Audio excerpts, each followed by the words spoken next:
চিঠি লিখছিলেন? হ্যাঁ, এ বন্ধুকে। ও, তা লুকোলেন কেন?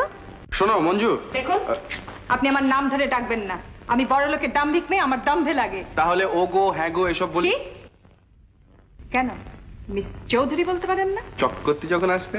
চক্করতি চক্করতি চক্করতি চক্করতি। কি হয়েছে বলো, কি কি হয়েছে? হ্যাঁ হ্যাঁ, ওই যে আরশোলা। আরশোলা? হ্যাঁ মানে আরশোলা দেখলে না উনি। ও তা হবে।